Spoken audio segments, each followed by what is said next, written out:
جب جہنم کو لایا جائے گا اور ایک چیخ مارے گی، کوئی کسی کو یاد نہیں کرے گا، سب بھول جائیں گے۔ ہر ایک کی زبان کے آپ نے مشہور لفظ سنا ہوگا، نفسی نفسی۔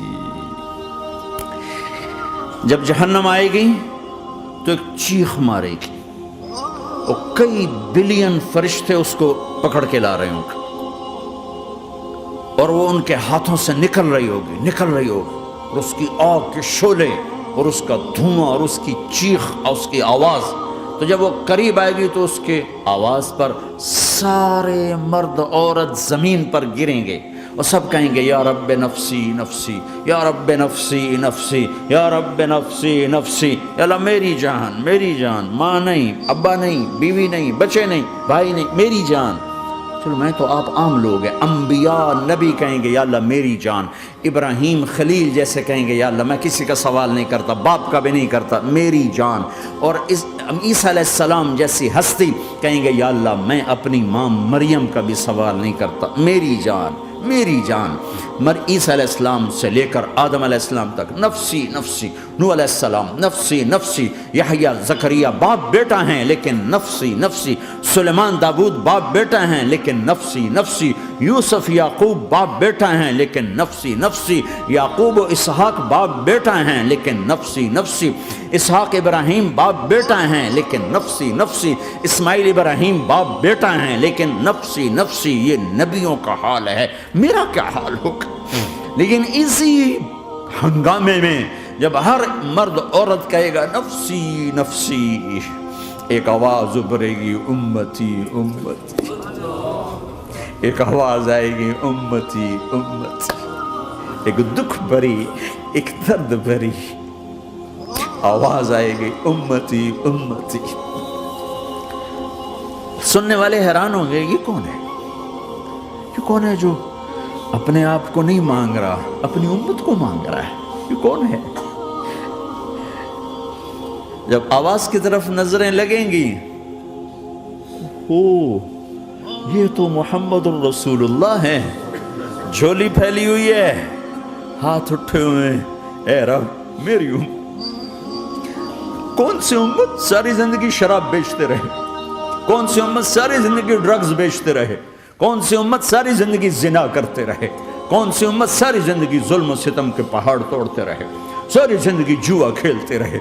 آپ تو کہتے دفع ہو جاؤ، میری نظروں سے دور ہو جاؤ، نہ تمہیں میری عزت کا خیال ہو، نہ میری نسل کی قربانیوں کا خیال، میرے معصوم بچے نیزوں پہ چڑھ کے اس کے دین کے، تم چند پونڈوں پہ کیا ظلم ڈھا کے آئے ہو، دفع ہو جاؤ، یا اللہ انہیں جہنم میں ڈال۔ یہ کہنے کا موقع تھا، میں قربان جاؤں اس نبی رحمت، اس کامل اکمل نبی پہ، اس ہادی رہبر پر میں کہاں سے الفاظ لاؤں ان کی تعریف کے لیے؟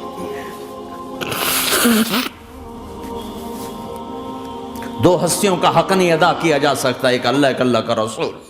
ہر ایک کا حق ادا ہو سکتا ہے، اللہ اور اس کے رسول کا حق نہیں ادا ہو سکتا۔ وہ کہتے ہیں جا اللہ ان کو آگ میں ڈال دے، انہوں نے نہ مجھے دیکھا، نہ میرا گھر دیکھا، نہ میرے پیٹ پہ پتھر دیکھے، نہ میرا راتوں کو تڑپنا دیکھا، نہ میرا مچلنا رونا دیکھا، نہ احد میں ٹوٹے دانت دیکھے، نہ طائف میں بکھرا خون دیکھا، نہ کربلا میں اولاد کے سر نیزوں پہ چڑھے دیکھے۔ دفعہ دور کر دے میری آنکھوں سے، میں قربان جاؤں اس نبی رحمت پر۔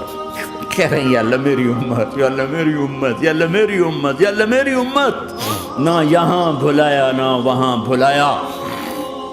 آپ کے لیے ممبر آئے گا، میرے حبیب بیٹھو، تو آپ کہیں گے اب مجھے خیال آئے گا اگر میں بیٹھا تو یہ مجھے لے کے جنت میں نہ چلا جائے، اور اللہ کہہ رہا بیٹھو، تو میں کیا کروں گا؟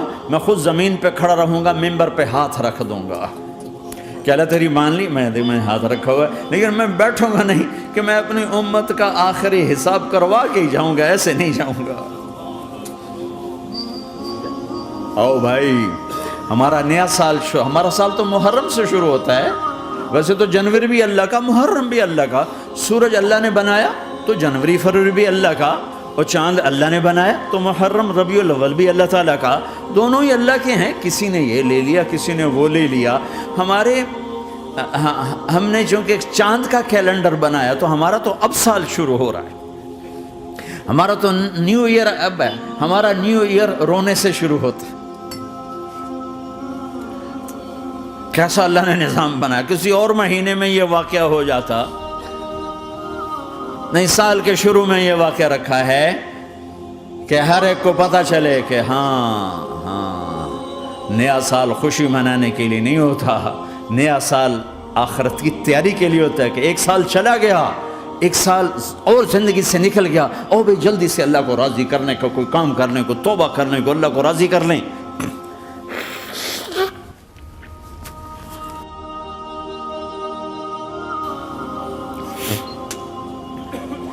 لیکن آپ کیا کہہ رہے ہیں؟ یا رب امتی امت، یا رب امتی امت، یا اللہ میری امت، یا اللہ میری امت، یا اللہ میری امت۔ اور ایسی شفقت و محبت آپ کہیں گے یا اللہ یہ میری امت کا حساب میرے حوالے کر، میں لوں گا، تو نہ لے، میں لوں گا۔ تو اللہ تعالیٰ فرمائیں گے آپ کیوں لینا چاہتے ہیں؟ کہیں گے میں اس لیے لینا چاہتا ہوں کہ ان کے جتنے عیب ثواب ہیں نا وہ کسی کو پتہ نہ چلے، تو میرے سامنے ہی آ جائیں تو ان کو شرمندہ نہ ہونا پڑے، تو میں قربان جاؤں۔ پھر وہ رب محمد ہے، اس نے اپنے حبیب کی لاج رکھنی ہے، وہ کہیں گے میرے محبوب اگر آپ ان کا حساب لیں گے اور آپ ان کے گناہ دیکھیں گے تو پھر ان کو آپ سے تو بڑی شرم آئے گی، نہیں میں آپ کو بھی نہیں دیتا، میں ان کا حساب پردے کے پیچھے لوں گا، کسی کو پتہ نہیں چلنے دوں گا۔